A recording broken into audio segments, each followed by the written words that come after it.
और वहीं प्रधानमंत्री नरेंद्र मोदी ने प्रगति मैदान के भारत मंडपम में 7वीं भारतीय मोबाइल कांग्रेस 2023 का उद्घाटन किया। इस कार्यक्रम के दौरान पीएम मोदी देश भर के शैक्षणिक संस्थानों को 100 5G यूज केस लैब्स प्रदान करते हुए दिखाई दिए। भारतीय मोबाइल कांग्रेस यानी कि IMC एशिया का सबसे बड़ा दूरसंचार, मीडिया और प्रौद्योगिकी मंच है, जो 27 से 29 अक्टूबर 2023 तक आयोजित होगा। यह आयोजन दूरसंचार और प्रौद्योगिकी में भारत की अविश्वसनीय प्रगति को रेखांकित करने में महत्वपूर्ण घोषणाएं करने और स्टार्टअप को अपने नए प्रोडक्ट्स और समाधानों को प्रदर्शित करने के अवसर प्रदान करने के लिए एक मंच के रूप में कार्य करेगा। IMC 2023 में लगभग 22 देशों के 1 लाख से अधिक प्रतिभागी हिस्सा लेंगे, जिनमें लगभग 5000 CEO स्तर के प्रतिनिधि, 230 प्रस्तुतिकर्ता, 400 स्टार्टअप और अन्य हितधारक शामिल हो रहे हैं। प्रधानमंत्री नरेंद्र मोदी ने 100 5G यूज केस लैब्स शैक्षणिक संस्थानों को प्रदान किए। इन लैब्स के जरिए ड्रोन 5G और 6G टेक्नोलॉजी के विकास में मदद करेगी। इन लैब्स के जरिए आत्मनिर्भर भारत की प्रगति सुगम होगी, साथ ही भारत का डिजिटल ट्रांसफॉर्मेशन आसान होगा।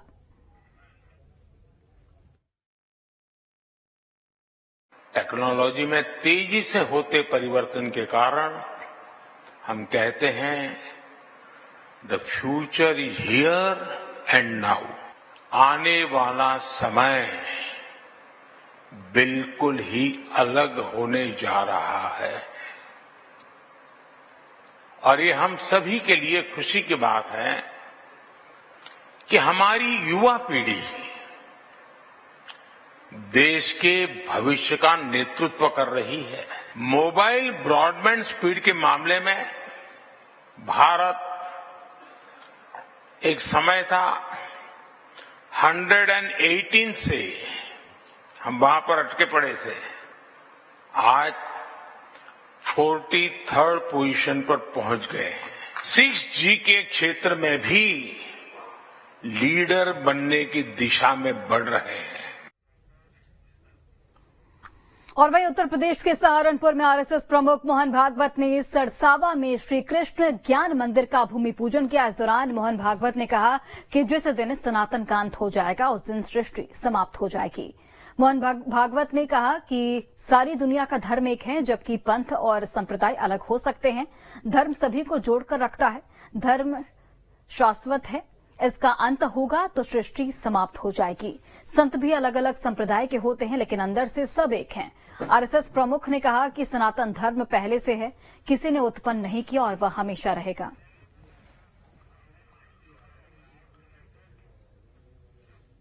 और सीधे आपको चित्रकूट लिए चलते हैं, जहां पर प्रधानमंत्री नरेंद्र मोदी पूजा अर्चना करते हुए नजर आ रहे हैं। सीधी लाइव तस्वीरें वहीं की आप देखिए।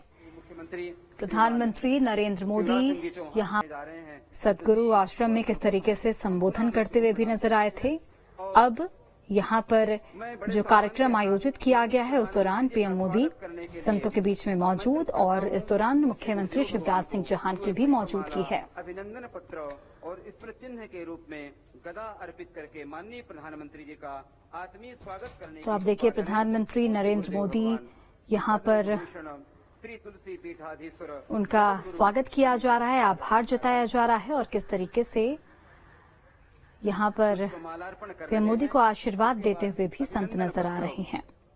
पूज्य गुरुदेव माननीय प्रधानमंत्री जी को अभिनंदन पत्र अर्पित। रामभद्राचार्य यहां पर देखिए पीएम मोदी का स्वागत करते हुए, गले लगाते हुए, और चित्रकूट से ये तस्वीरें अपने आप में बेहद महत्वपूर्ण। प्रधानमंत्री नरेंद्र मोदी रामभद्राचार्य का सबसे पहले उन्होंने स्वागत किया। किस तरीके से यहां पर देखिए गदा भी भेंट किया जा रहा है पीएम मोदी को। अत्यंत गौरवपूर्ण क्षण, जोरदार तालियों के साथ स्वागत कीजिए। और प्रधानमंत्री नरेंद्र मोदी का यहां पर जोरदार स्वागत किया गया। मुख्यमंत्री शिवराज सिंह चौहान की भी मौजूदगी। सदगुरु आश्रम के कार्यक्रम में यहां पर मौजूद प्रधानमंत्री नरेंद्र मोदी, चांडक जी मुंबई को कृपया पधारें और माननीय राज्यपाल मुख्यमंत्री शिवराज सिंह चौहान का भी अब स्वागत किया जाएगा। और किस तरीके से यहां पर रामभद्राचार्य ने प्रधानमंत्री नरेंद्र मोदी का स्वागत किया, वो भी हमने आपको दिखाया। अब मुख्यमंत्री शिवराज सिंह चौहान का स्वागत सत्कार किया जा रहा है। अभय चांडक जी से अनुरोध करूंगा, हमारे बीच उपस्थित हैं हमारे यशस्वी तो ये कार्यक्रम बेहद महत्वपूर्ण, शिवराज सिंह जी चौहान और इसके पहले प्रधानमंत्री नरेंद्र मोदी ने पूजा अर्चना भी की, आशीर्वाद भी लिया। श्री तुलसी मठ में इस वक्त पीएम नरेंद्र मोदी की मौजूदगी है। राम भद्राचार्य की का आशीर्वाद लिया उन्होंने। राम भद्राचार्य जी ने उन्हें गले भी लगाया पीएम मोदी को और अपना आशीर्वाद दिया। श्री तुलसी मठ की तस्वीरें आप देख पा रहे हैं अपनी टीवी स्क्रीन पर, जहां पर राम भद्राचार्य मंच पर मौजूद, प्रधानमंत्री नरेंद्र मोदी मौजूद, शिवराज सिंह चौहान मौजूद हैं, अभिनंदन करें और किस तरीके से यहां पर स्वागत सत्कार किया जा रहा है। आप देखिए, मुख्यमंत्री शिवराज सिंह चौहान ने राम भद्राचार्य जी का के पैर छुए, उनसे आशीर्वाद लिया और उन्हें भेंट स्वरूप यहां पर माला भी पहनाते हुए नजर आए। किस तरीके से आप देखिए, पीएम मोदी के बगल में वो बैठे हुए हैं और शिवराज सिंह चौहान उनका आशीर्वाद लेने पहुंचे। कुछ देर में यहां पर संबोधन भी होगा। श्री तुलसी मठ की तस्वीरें आप तक पहुंचा रहे हैं, जहां पर राम भद्राचार्य की मौजूदगी, मुख्यमंत्री शिवराज सिंह चौहान की मौजूदगी और प्रधानमंत्री नरेंद्र मोदी की भी मौजूदगी है। स्वरचित श्लोक से ही मंगलाचरण कर रहा हूं। आप जिस छंद में कहें मोदी जी, उसी छंद में श्लोक तत्काल में बनाऊं। मैं आपका मित्र हूं, ये भगवान ने सामर्थ्य दिया। 1 घंटे में आज भी मैं 100 श्लोक बना पाता हूं, 1 घंटे में। मंदाकिनी पयः पूर सिक्त पादाम्बुजाय च नमः सीताभिरामाय चित्रकूट विहारिणे। श्री सीतानाथ समारंभाम श्री रामानंदार्य मध्यमाम असाम वंदे श्री गुरु परंपराम। श्री राम जय राम जय जय राम। मेरे 2 मित्र हैं। सांसारिक दृष्टि में, लोक में मेरे मित्र हैं नरेंद्र भाई मोदी। ये कोई चाटुकारिता नहीं। भारत के यशस्वी प्रधानमंत्री नरेंद्र भाई मोदी और अलौकिक मित्र हैं भगवान श्री कृष्ण। मेरे अभिन्न मित्र, भारत के यशस्वी प्रधानमंत्री जिन्होंने 9 वर्षों में भारत की काया बदल डाली। कौन कल्पना कर सकता था कि हम चंद्रमा के दक्षिण ध्रुव पर चले जाएंगे? कौन कल्पना कर सकता था? इलेक्शन कमीशन से मैंने पूछ लिया है, 370 हट जाएगी। कौन कल्पना कर सकता था ट्रिपल तलाक समाप्त होगा? कौन कल्पना कर सकता था कि महिला आरक्षण विधेयक पास होगा? ऐसे यशस्वी प्रधानमंत्री मेरे, भले वो मुझे गुरुजन कहे, पर वो मेरे मित्र हैं। मैं उन्हें मित्र ही मानता हूं और मित्र ही मानता रहूंगा। मित्रम प्रीति रसायनम नयनयो। और